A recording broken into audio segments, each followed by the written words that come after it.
So good afternoon, everyone. This is Audrey Russo. It's Friday. I think it's Friday. And I'm thrilled that all of you are here today. I know that many people have vacations and are trying to take a break, but we want to make sure that we're delivering information to you that is timely and relevant. And we're very thrilled about having PA Cyber with us today. Before we get started, I just want to get a couple of things out of the way. Number one is we have some amazing sponsors, Huntington Bank, Sheets, and Comcast Business. Each and every one of them have helped in different points in terms of this pandemic and have been incredible partners. If you don't know Huntington, they're very active in the small business community and have helped a tremendous number of companies get through these critical stages of this pandemic and even going forward. Sheets is always reinventing themselves, another highly innovative company that pride themselves on many things, including cleanliness and high-touch service, but even more so, they're working on innovation of the next iteration of Sheets right here in our backyard in Pittsburgh. So we're really excited to have them as partners and to be here. In Comcast Business, right from the onset of the pandemic, they've been working really diligently to make sure that people have access to the tools that they need to either be at home, to work from home, and have the kind of connections that they need to make sure that even kids have the access that they need as we go through the journeys that we're going through now. So amazing partners, amazing friends. And I want to also thank them, get to know them, and use them. So we've muted your microphones. So I just want to tell everyone we do that just on purpose, just to make sure that the noise in the background isn't interfering with our guest. And we have a chat and Marie will be monitoring the chat. Marie is joining us today, Poloni. She is on our team. We're thrilled to have her as part of our team as we focus on education and talent. And you'll see more of her. The more you get involved with us, the more you'll get to know her. So we're pretty thrilled about her being not just on the show with us today, but being a part of our team. Her name is Marie Poloni again.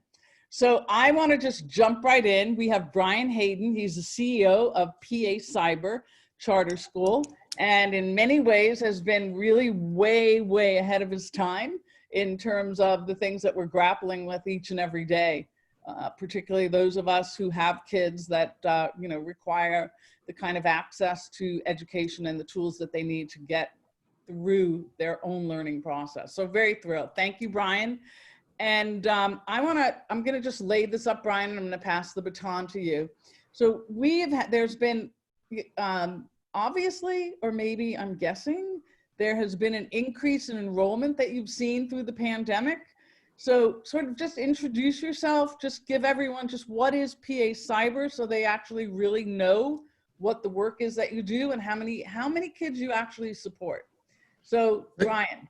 Great, thank you very much. I really appreciate the time and the opportunity to talk to the Tech Council and its members today about cyber education. So I'm the CEO of the Pennsylvania Cyber Charter School. We're headquartered in Midland, Beaver County, Pennsylvania, which is a former steel town right on the Ohio border. I always like to say I'm closer to Ohio than the city of Pittsburgh. But we're a statewide cyber charter school. We're authorized by the Pennsylvania Department of Education. We have 11,677 students enrolled as we speak. We have a student in every one of Pennsylvania's 67 counties from every one of Pennsylvania's 500 public schools. We're a comprehensive school, K-12, and we are getting ready to start our 20th year of cyber schooling in 31st. Yeah, 20 years. So we're one of the oldest cyber charter schools in the country, actually. Wow. So how's enrollment now? What's going on? What's going on in your day-to-day world?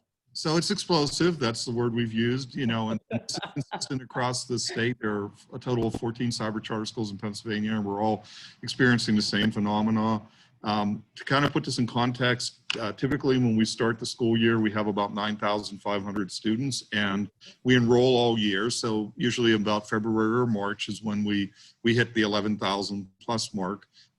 We hit 11,000 plus at the beginning of August this year. From the beginning of January through now, we've gotten about 1,000 or more inquiries a week.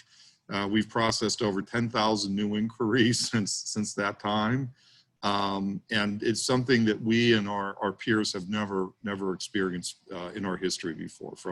So what does that mean for you? Like, have you had to hire a ton of more teachers? What's been if you could share just a little bit about what you've done operationally So PA Cyber, we have built the school for about 12,000 students. You know, Okay. we have live instruction and then you know, asynchronous both. So, you know, our live classrooms are very much like a traditional classroom. We have a teacher with about 25 students in there. So, Oh, wow. as I pointed out, like, you wouldn't stuff 60 kids into a traditional classroom, and we're not going to enroll 60 kids into a cyber classroom either. So we you know, that's where we are. We have a charter through, like I said, the Pennsylvania Department of Education. When we renewed our charter last year, that took effect July 1st of this year, we did agree to a parameter. That's why that number is so specific, 11,677 students. So right now, as we speak, you know, that's where we will be. We always hire new teachers. We probably hired about a dozen of them at the beginning of the school, the summer for this school year. We have had to add other people like academic advisors, which every family is assigned an academic advisor. So we're actually today interviewing for some of those people, and we've also had to increase like our purchases of technology and curriculum materials and those types of things. What was interesting this year is our elementary grades filled up much more quickly than our middle or high school. Like the grade that we was filled was second. And I asked the enrollment people, I'm like, why is this? Because that's unusual too. And they said, well, the mask requirement, quite honestly, once parents began to understand that little kids were going to have to wear masks all day, or should they wear, or could they, or will they wear masks all day? And that's when the elementary grades really started to fill up. And so we've had to add more resources, especially in those grades right now. So how long have you been at the helm of PA Cyber? So it will be 4 years on January 1st. So okay, over okay, 3.5 years. I'm relatively new here compared to many of the people. No, it's great. So what does a day look like for a PA Cyber student? Well, like I mentioned, we have two ways of instruction, what we call our virtual classroom, which is the very traditional classroom. And so at 12 o'clock, you know, you have 8th grade math. So you log into your computer, there's, like I said, about 24, 25 kids, and then there's a teacher. The teacher lectures, asks questions, the student respond. They can break out into little groups, you know, virtually. So, you know, discussion groups and so forth. They take tests, do assignment, make presentations, all the things that you would do in a traditional classroom. We also have what we call our blended classroom, which is more self-paced. In those classes, the students are given a schedule, you know, benchmarks and a time frame that they're supposed to follow. They have a teacher assigned to them that's available all day during, you know, every day. Those teachers teach live 2 days a week if a student would like that, but they can work at their own pace. And especially in the high school, we have students who have a mix of those. You know, maybe they're really good at English or history, so they want to do the self-paced, but they might little bit of help with math, so they want a virtual math class. The cool thing about the blended classroom is you can finish when you finish. So if you start today and you finish in March, you're done with that class for the school year. And oh, wow. And we even have students that will take the blended classroom and finish early and then start the next school year. So it's not unusual for 11th graders to graduate from PA Cyber and go on to college. Wow. And so how many of those kids that graduate out of PA Cyber go to college? Well, you know, it's hard to say because you're depending on their self-reporting that to you. Right. But, you know, our students do the same thing that every student does. I mean, we have many, you know, a very high percentage that go to colleges. I mean, whether it's, you know, they go to Pitt and Penn State, all the PASHE schools. We have kids at every community college in Pennsylvania. They go out of state. I know we have a student that we got to know that's going to Hollins College, which is a very small women's college in Virginia horse country. You know, we've had kids go to the military academies, you know, into some of the most elite schools in the country. We have a lot of kids that go technology programs, career and technology programs. And of course, everything from farm kids, they're just going to stay on the family farm. We had last year well over 100 either mothers or pregnant teens. And so often, their career choice is to be a mom, that they want to do, and everything in between. So. Okay. So good. Excuse me for a minute. Yeah, there's some questions. I'm going to jump in. Yep, Okay. I'm going to jump in with some great questions from the chat. So Vanessa is talking about CCA. Her kids have been enrolled there as well. Sure. And this is just a question that also would apply to PA Cyber. The brick and mortar setting allows for academic enrichment, it allows for socialization. How does PA Cyber supplement that for their students? So we have a really active, what we call family services department. So last year we had scheduled almost 700 face-to-face activities or events throughout the year. Now, of course, some of them didn't go off after March, but they were scheduled. So we have clubs. We have 60-some clubs. We have student council. We have student newspapers. We've got 9 regional offices around Pennsylvania, around the Pittsburgh area. They're in Warrendale, south side of Pittsburgh and Greensburg, as well as Erie State College, Allentown, Wilkes-Barre, Philadelphia, and Harrisburg. So we hold all sorts of activities, everything from Valentine's parties and art enrichment courses to a middle school dance. We had to cancel the middle school dance. That was not a happy thing because of COVID. We have 2 proms, one on the Gateway Clipper in Pittsburgh and the one in Lancaster that we have every year. And as well as field trips of every type. I mean, we do a 2-day Battle of Gettysburg tour. We go to probably every children's museum and every zoo in Pennsylvania, potato chip factories, and like I said, these regional offices are very active with families who spend a lot of time there with their kids in wellness classes, cooking classes, art classes, STEM classes, engineering exploration, whatever. We do all of that. That is impressive. Yeah, thank you. Some more questions, Marie. There's some questions. There's some great questions. So another question came in about competing with school districts. Has the relationship sort of changed during the pandemic where you have more of a friendly relationship with school districts who are offering a virtual platform, or is it really where you are more competing with them? Well, I mean, we don't consider that we compete with them. They consider they compete with us, I guess is the best way to say that. We've been very actually surprised and somewhat disappointed that the professional organizations have not reached out to us in different ways. The state legislature, in a bipartisan way, the state House and the Senate Education Committees early in the summer asked, the PSBA, the School Boards Association, the Principals Association, the Business Officers Association to work with us. They chose not to do that for whatever the reason. So that's been a bit of a disappointment to us. We have worked with some intermediate units. We have worked with some individuals to try to help them understand what we do, but there hasn't been that kind of coordination. In fact, it's actually very sad. One of these professional organizations was asking us for help on something, and we said, well, you meet once a week. Would you include us in these meetings as our professional organization? We got a one-word response, which was no. So that came from the Principals Association. So, we don't know why that is.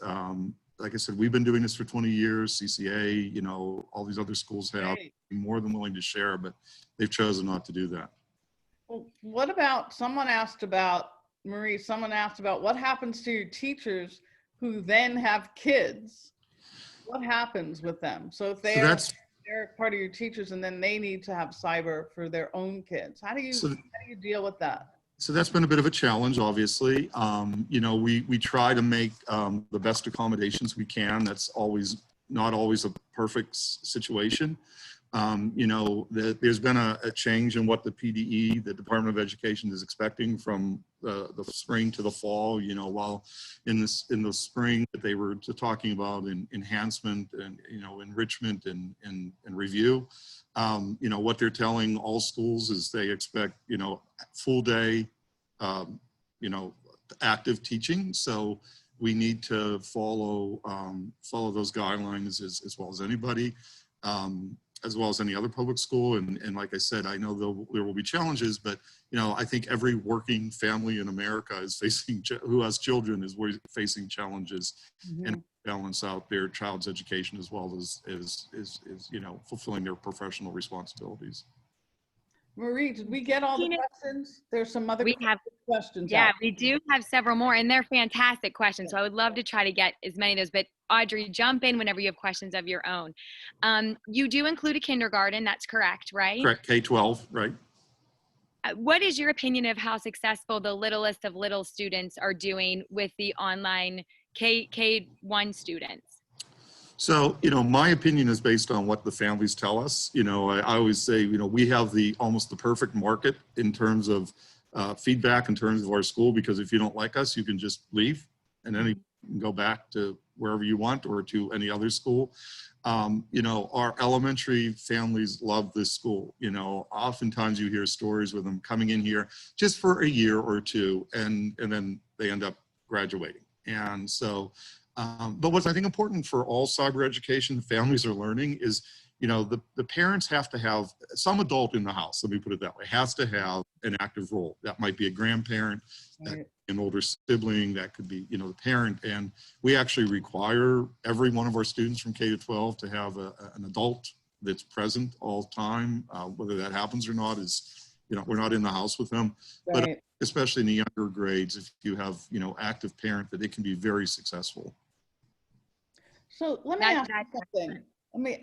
Ask you something. You actually, you think about teaching science online, which is very kinesthetic and very much hands-on. How do you do that? How do you embrace hands-on learning? That's just like applied learning. So it's a mix of things. Obviously there are, it's 2020, so there are a lot of simulations that one can use. There's no reason to actually dissect a frog carcass anymore. You can do that just as effectively in the virtual environment and there are traditional schools that do that too. It takes all those issues of, what you're asking kids to do. So there are simulations, we're moving a little bit into some more sophisticated kind of virtual reality things we're experimenting with a little bit that are out there, in some of our hands-on classes. The other thing that is for actual labs, we do send lab kits home to students where they can do experiments. We do that with a lot of things. We do that with PE, because all of our students have to still take physical education and PE kits, that are based on age and ability.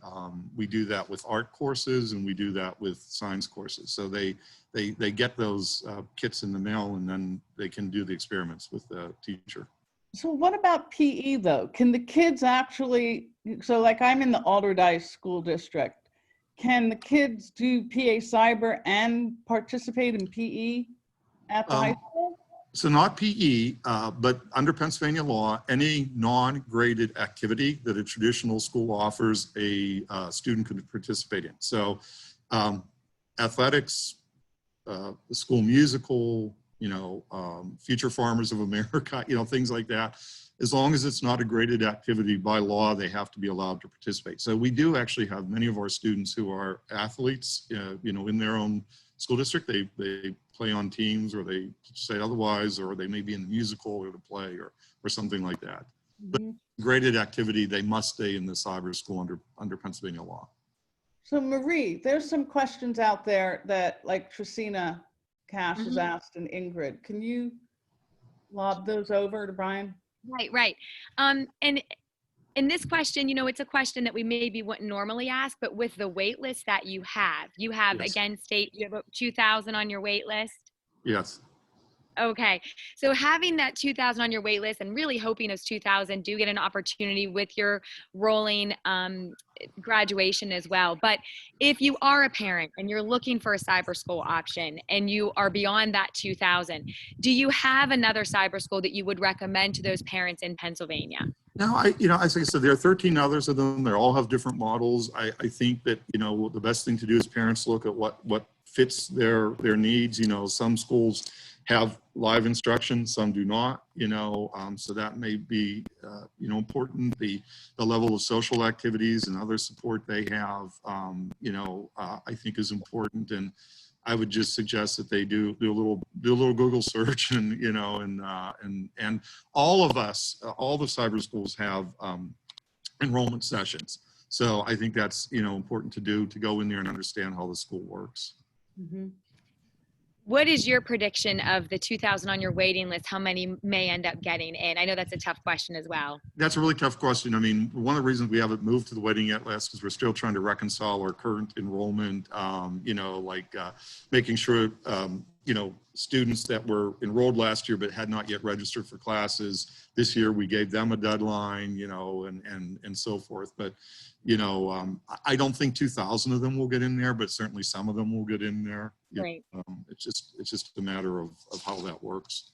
Are you seeing more teachers want to apply to be a part of your school? Are you seeing any shifts there in terms of what teachers are looking for? So because we did our teacher hiring pretty early in the summer, right after school ended in June, and I think at that time there was more of an expectation that things would be normal by the fall.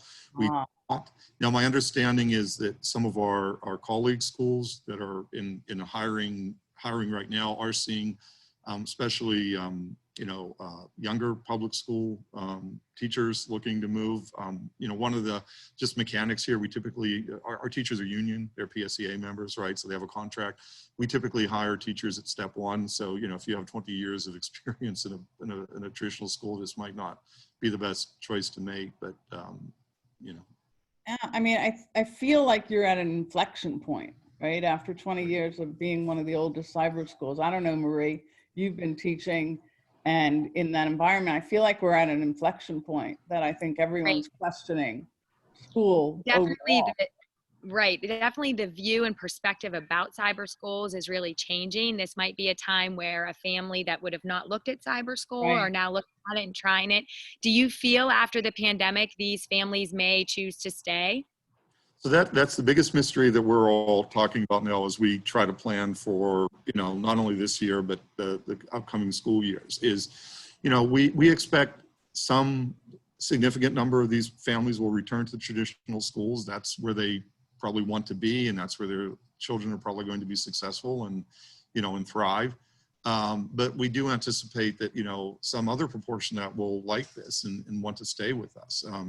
We also anticipate, sort of to what you said, that image of cyber schools, I've said this before, that, our students are sitting in a corner sucking their thumbs in front of a computer is not the true cyber student, right? That's a narrative that our enemies sometimes have tried to, and some successfully tried to put out there.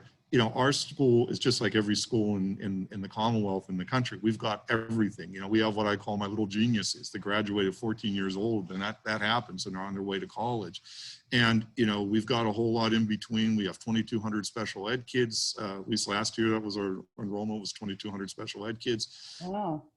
And so I think that, when parents come here and their children, they might look at this and say, this is pretty good, and even if they don't stay here, we want them to leave saying, that was a great alternative. It did what it needed to do, whether it was 6 months or a year or whatever it is. And, cyber charter schools work.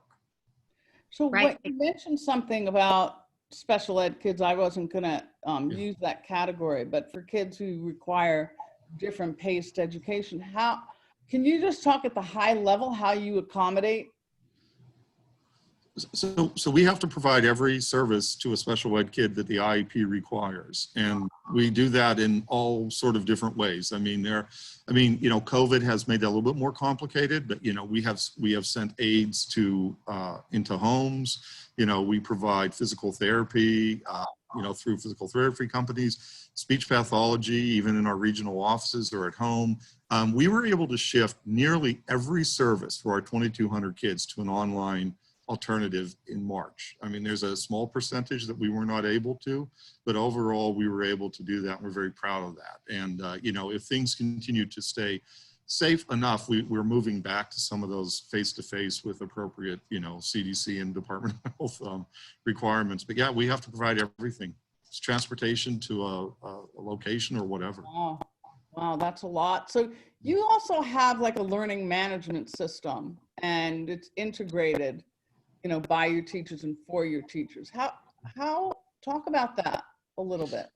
So, you know, that's, you know, the technology for a true cyber school of our size is pretty sophisticated. So, you know, we have, you know, multiple layers of that. We have, you know, our learning management system that you're right, that, you know, puts the classes Right. the screen, right? And that the teachers need to learn to work that. We have our own IT department that, you know, that manages that and keeps it running.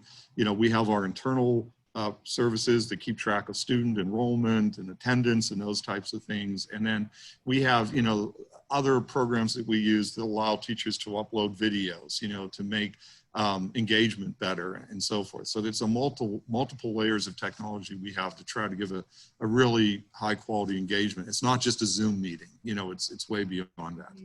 It really is. So we're wrapping up. Are there any other questions, Marie, that you might have? I feel like, you know, I feel like we are all benefiting from your leadership and the work that's been done at PA Cyber. Thank you. I'm feeling hopeful.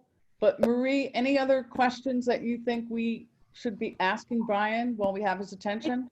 I think this last question is important, just again to be able to thank you for offering a quality solution during this difficult time for families who are looking for something alternative. And the last question, again, it just speaks to that, but can you talk just a little bit about how the school is funded? Sure. We receive funding from the home school district. Not to get too technical here, and I know the time's running out, but there's something called a 363 rate. That's a Department of Education form. Every school district has the cost per pupil student that they calculate. We get about 75% of that, and that runs anywhere from about $7,000 to about $18,000, depending on the school district you live in Pennsylvania. Okay. We budget for regular ed about $12,000 a student, for a special ed student about double that. But again, it's based on your school district. You're in the South Butler School District. There's a 363 rate for that, and we get about 75% of that, and the school district keeps the rest. And the families do not pay. No, the families do not pay. We're a public school, so they pay their school taxes, and that's how we're funded. So okay, that's great. So you have a waiting list. You're growing. You are staffed appropriately. You right. accommodate people with an array of needs, both on the gifted and those who need additional support. And the website is pacyber.com. Yeah. Is that correct? .org. Yeah. .org. Okay. .org. And if anyone wants to reach out, they can go to the website and find a ton of information. Right. And first of all, I think it's exciting that you are really at the epicenter of all things that are happening now.